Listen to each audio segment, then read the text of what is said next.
Hey, this is Matt from InvestiQuant. Today is Friday, February 4, 2022. This morning we are awaiting the non-farm payrolls report, which will be out at 8:30 a.m. Eastern Time. I am recording this ahead of the announcement. Markets are trading down ahead of the announcement. We're down just a little bit off of the lows, trading a little bit above yesterday's low.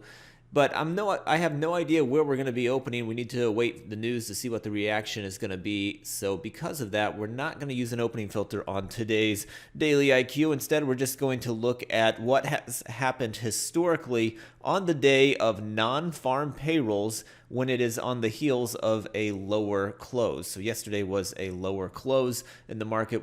We had a sizable down gap and finished lower than the open as well on the day. So we had a down day yesterday.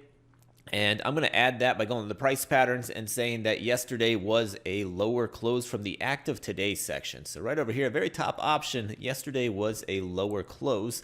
Next thing I'm going to do is put us in a similar market environment. The NFP day studies really need this type of filter added to it for what type of market you're in, a stronger market, a weaker market. It does have quite an impact on what's happened historically between the different environments. And then I'm also going to go down to market events and grab the non-farm payrolls report from the active today. It's that top option.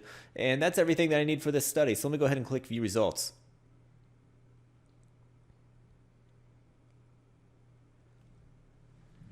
All right, here we go. These are the results based upon entering the market long at 9:30 a.m. Eastern Time, exiting at 4:15 p.m. Eastern Time when it is the day of the non-farm payrolls report. You're in a bull market environment, which I've defined as the prior close being above a 10 and a 200-day simple moving average, and the prior day was a lower close. And by lower close, that means yesterday's close was below its prior day close. So the Thursday close was below the Wednesday close.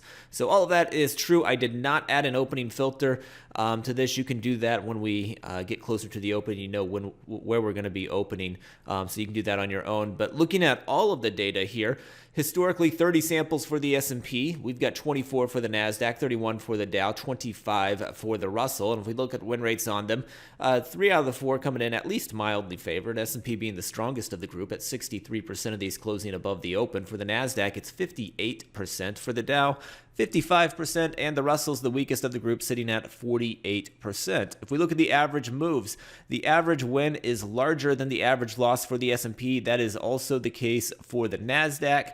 For the Dow as well, the Russell is the only one that does not have a larger average win compared to its average loss. The Russell is also the only one with a win rate that is less than 50%. So 3 of the 4 instruments have been more favored on this day historically, Russell being the only one that has not. So hopefully you found that helpful. Good luck today, and we will see you next time.